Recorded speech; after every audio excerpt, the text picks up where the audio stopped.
Hello hi dears, എല്ലാവർക്കും പുതിയൊരു വീഡിയോയിലേക്ക് സ്വാഗതം.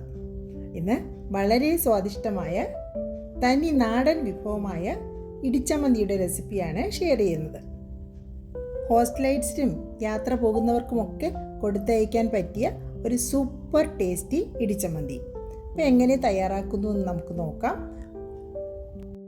ഇത് നല്ല വിളഞ്ഞ് പാകമായ തേങ്ങയിൽ തയ്യാറാക്കുന്നതാണ് ഏറ്റവും രുചികരവും കൂടുതൽ നാൾ കേടാകാതെ ഇരിക്കുന്നതും. ഇന്ന് ഞാൻ കൊട്ടത്തേങ്ങയാണ് എടുത്തിട്ടുള്ളത്, അതായത് വെള്ളമൊക്കെ വറ്റി ഉണങ്ങി ഡ്രൈ ആയ തേങ്ങ. ഇത് തന്നെ വേണമെന്നില്ല, നല്ല മൂത്ത് പാകമായ തേങ്ങ എടുത്താലും മതിയാകും. അപ്പോൾ ഈ തേങ്ങ ഉടയ്ക്കുമ്പോൾ തന്നെ ചിരട്ടയിൽ നിന്ന് വിട്ട് വരുന്നുണ്ട്. അപ്പോൾ ഇത് ചിരകിയെടുക്കാൻ ബുദ്ധിമുട്ടാണ്. കാരണം എന്താ നോക്കൂ, വെള്ളമെല്ലാം വറ്റി നല്ല ഉണങ്ങി വന്നിട്ടുണ്ട്. ഇതിനെ നമുക്ക് ചിരകിയെടുക്കാൻ പ്രയാസമാണ്. അപ്പം അതുകൊണ്ട് തന്നെ ഇതിനെ ഒന്ന് അരിഞ്ഞെടുക്കാം. ഒരുപോലെ ഒന്ന് അരിഞ്ഞെടുത്ത് നമുക്ക് മിക്സിയിൽ പൊടിച്ചെടുക്കാം. കൊട്ടത്തേങ്ങ കൊണ്ട് തയ്യാറാക്കുന്ന ചമ്മന്തിപ്പൊടിയുടെ രുചി ഒന്ന് വേറെ തന്നെയാണ്. അതെല്ലാം അരിഞ്ഞെടുത്തിട്ടുണ്ട്. ഈ കുറേശ്ശെ മിക്സിയുടെ ജാറിലേക്കിട്ട് ഒന്ന് പൊടിച്ചെടുക്കാം. അപ്പോൾ ഒന്നുപോലെ പൊടിഞ്ഞ് കിട്ടുകയും പെട്ടെന്ന് മൂത്ത് കിട്ടുകയും ചെയ്യും. തേങ്ങ ചിരകുന്ന ബുദ്ധിമുട്ടില്ലാതെ തന്നെ ഇത് സാധിച്ചെടുക്കാം. ഇങ്ങനെ ഒരു ചമ്മന്തി തയ്യാറാക്കി സൂക്ഷിച്ചാൽ വീട്ടിൽ വളരെ എളുപ്പമാകും. പെട്ടെന്ന് ചോറിനോ ദോശയ്ക്കോ ഇഡ്ഡലിക്കോ ഒക്കെ ഒപ്പം ചേർത്ത് കഴിക്കാവുന്നതാണ്. അതായത് ഒന്നുപോലെ പൊടിച്ചെടുത്തിട്ടുണ്ട്. ഒരു ഉരുളിയിലേക്ക് മാറ്റിയിട്ടുണ്ട്. സ്റ്റൗ ഓണാണ്.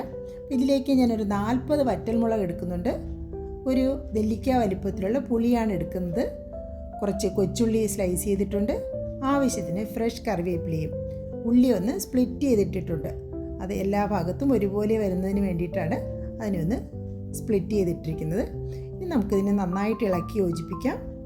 ആദ്യം ഫ്ലെയിം കൂട്ടി തന്നെ വയ്ക്കണം. ആ ഉരുളിയൊക്കെ ഒന്ന് ചൂടായി വരണം. ആ ചൂടിൽ നിന്നും തേങ്ങയും നന്നായിട്ടൊന്ന് ചൂട് പിടിച്ച് വരണം. ചൂട് പിടിച്ച് നിറം മാറി തുടങ്ങിയാൽ പിന്നെ ഫ്ലെയിം അഡ്ജസ്റ്റ് ചെയ്യണം. മീഡിയം ടു ലോ അഡ്ജസ്റ്റ് ചെയ്ത് കൈവിടാതെ ഇളക്കി വേണം മൂപ്പിച്ചെടുക്കാൻ. അത് കുറച്ച് പണിയുള്ള കാര്യം തന്നെയാണ്. ഇപ്പോൾ കളറൊക്കെ ഒന്ന് മാറി പിങ്ക് കളറായി വന്നിട്ടുണ്ട്. ഇനി നമുക്ക് ഇതിലേക്ക് ആവശ്യമായ ഉപ്പ് കൂടി ചേർക്കാം.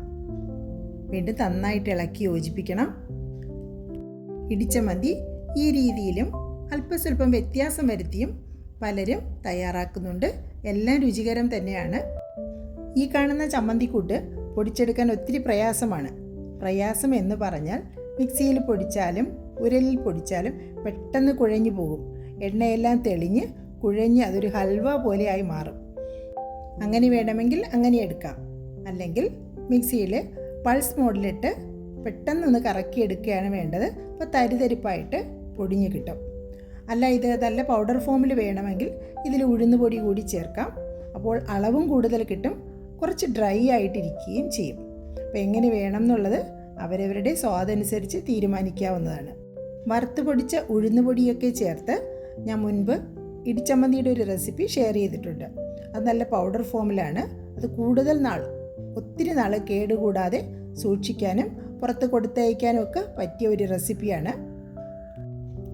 ഇതാ നോക്കൂ, തേങ്ങയെല്ലാം നന്നായിട്ട് മൂത്ത് നല്ല ഗോൾഡൻ ബ്രൗൺ ആയിട്ടുണ്ട്.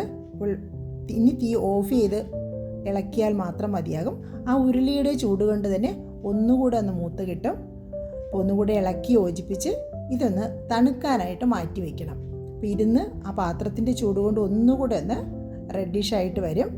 എന്തായാലും ഇരുന്ന് തണുക്കട്ടെ.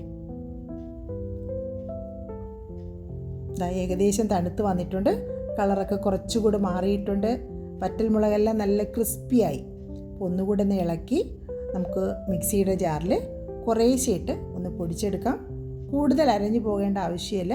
പൾസ് മോഡിലിട്ട് നിർത്തി കറക്കിയാൽ ഒന്ന് പൊടിഞ്ഞ് തരിതരിപ്പോടെ പൊടിച്ചെടുക്കാം. ആ തേങ്ങ പൊടിച്ച മിക്സി തന്നെയാണ്. അധികം ചേരുവകളൊന്നും തന്നെ ഇല്ലാത്ത ഈ സിമ്പിൾ റെസിപ്പി സിമ്പിളായി തന്നെ നിങ്ങളൊന്ന് പരീക്ഷിച്ച് നോക്കൂ. തീർച്ചയായിട്ടും നിങ്ങൾക്ക് ഇഷ്ടപ്പെടും. ചോറിനോടും പലഹാരങ്ങളോടുമൊക്കെ ഒപ്പം നിങ്ങൾക്ക് റെഡി സ്റ്റോക്കായിട്ട് സൂക്ഷിക്കാവുന്ന ഒരു സൂപ്പർ ടേസ്റ്റി ചമ്മന്തിപ്പൊടി തന്നെയാണ്. നല്ല എരിയും പുളിയും ഉപ്പും ഒക്കെ ബാലൻസ് ചെയ്ത് സൂപ്പർ ടേസ്റ്റി ആയിട്ടുള്ള ഒരു സൈഡ് ഡിഷ് തന്നെയാണ്. നിങ്ങളിത് തയ്യാറാക്കി നോക്കി നിങ്ങളുടെ ഫീഡ്ബാക്ക്സ് അറിയിക്കൂ. വീഡിയോ ഇഷ്ടമായാൽ ലൈക്ക് ചെയ്യാനും കമൻറ്റ് ചെയ്യാനും ഷെയർ ചെയ്യാനും മറക്കരുതേ കൂട്ടുകാരെ. നിങ്ങളുടെ അഭിപ്രായങ്ങൾ എനിക്ക് വളരെ വിലയേറിയതാണ്. തയ്യാറാക്കി നോക്കി തീർച്ചയായിട്ടും കമൻസ് അറിയിക്കണം. സൂപ്പർ ടേസ്റ്റി ഇടിച്ചമ്മന്തി റെഡി ആയിട്ടുണ്ട്. കുറച്ച് തരിതരിപ്പോടെയാണ് ഞാൻ പൊടിച്ചെടുത്തിട്ടുള്ളത്. ഇന്ന് ചോറിനോടൊപ്പമാണ് സെർവ് ചെയ്തത്. ഈ ഒരു ചമ്മന്തി ഉണ്ടെങ്കിൽ വേറെ ഒരു കറിയുടെയും ആവശ്യമില്ല.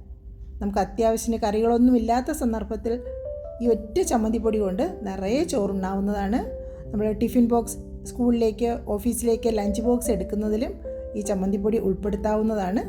തയ്യാറാക്കി നോക്കി അഭിപ്രായങ്ങൾ പറയൂ. Thank you all for watching. Stay blessed. See you.